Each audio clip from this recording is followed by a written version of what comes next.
I encourage them to get savvier about what equals good assessment of impact and how to credibly know that and how to do that with humility and in partnership with community served.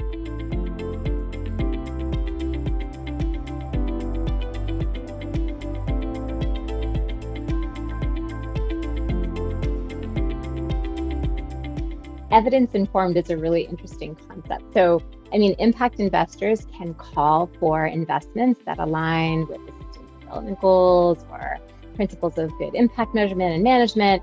That is one way in which they can influence the field. I think that increased calls, and I have seen this in my work and in partnerships that I have with impact investors, increased calls for transparency about how communities are engaged. And I think a real desire among some investors to hear about and know about with some credibility that communities served are reflected and respected in whatever is being financed. So I think that that's a place that impact investors can encourage certain types of practice. But I do think that a lot hinges on the extent to which there are viable ways for assessing that. I can report on everything, but if nobody checks or looks under the hood, you're depending on my integrity. Well, that's no problem for me or for BlueHub. And I'm not trying to cast shade on others, but I think that's part of the evolution in the work, right? Like, okay, so they can ask for certain things, then how do you know what is credible?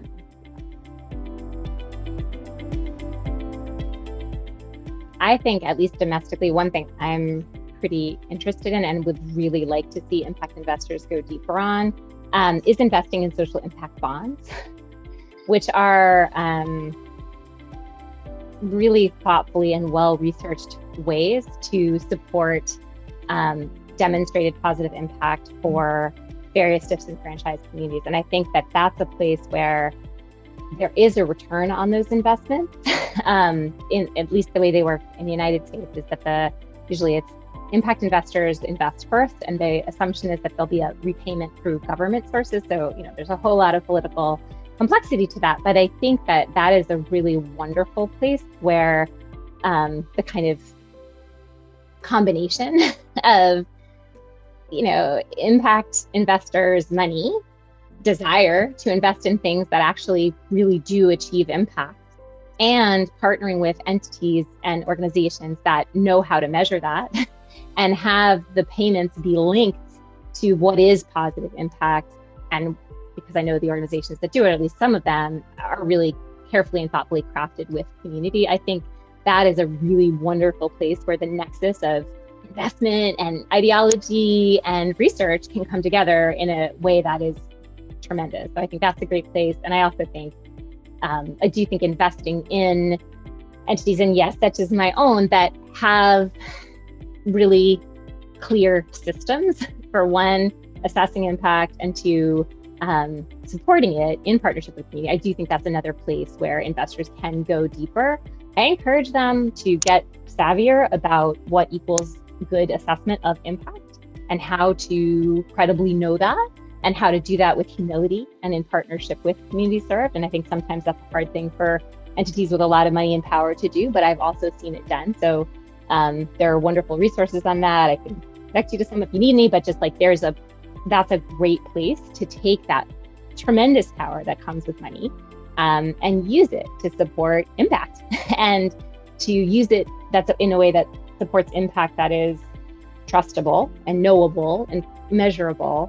And in our case and in others, that has been developed in partnership with community. So I think those are other ways that impact investors can do wonderful things to support.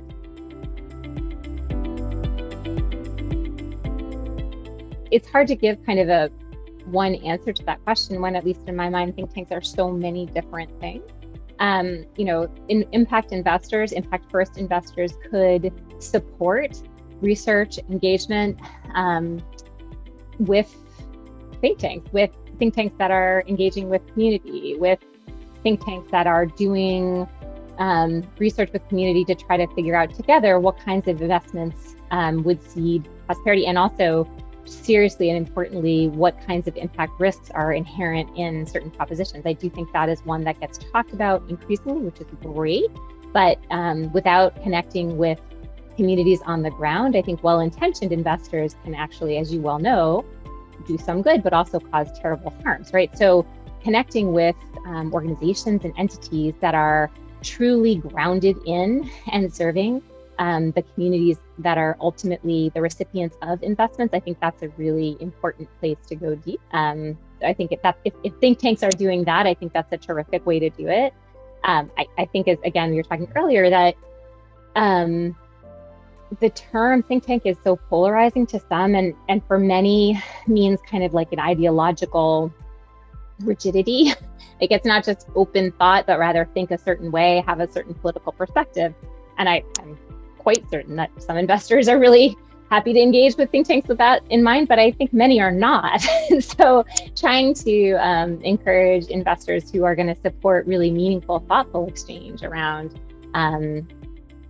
what can be invested in, how to surface unintended negative consequences and things like that. I think supporting that kind of research is a meaningful thing. I mean, but that may be more grant investing than expecting return. Surfacing practices that work to support and advance social good in one way or another. That's how I'd like to think of them. That's how I think about them. When I think about my over a decade career at Apt, I think, yeah, like, I'm down with that. I was part of that. I'm psyched to have been part of that. When I think about the work that I do now, like, I'm an IMM practitioner, right? So I'm like an in-house consultant that helps my organization to understand, report out on, generate resources for, and increase impact, right? Like, that's how I walk the walk as a practitioner, researcher entity, right? So, it's the same type of skill set, but were I investing particularly internationally, I think I would want to work with, I think what I think you and your team think of as think tanks. Like, I would want to work with entities that had connections and relationships with the communities I was supporting or wanted to support with my investment. And I would want to know that the entities, think tanks doing that work, it's so hard. It's so easy to say this and it's so hard to do, but we're authentically engaging with the universe of constituents who are likely to be impacted by my investment. And so, like, what does that mean? That means everybody, right? Like, it means the investees, but it also means the folks who don't get the money. It means thinking about the environmental ramifications of an investment, and in the short term and in the long term. And so I guess aspirationally, I might hope that, particularly internationally, here too, though, think tanks have tentacles, connections to community, where they are actually facilitating, holding investors accountable for achieving community priorities. I actually think the most effective way to do that kind of work is in humble partnership with communities served. I feel like, Acumen does some really good work this way, and others do too, like efforts to engage participants and engage community and get feedback, and have that feedback be something that is digestible and that can actually inform practice. Like, that could be a really, and is, I think in some cases, a meaningful thing that think tanks can do.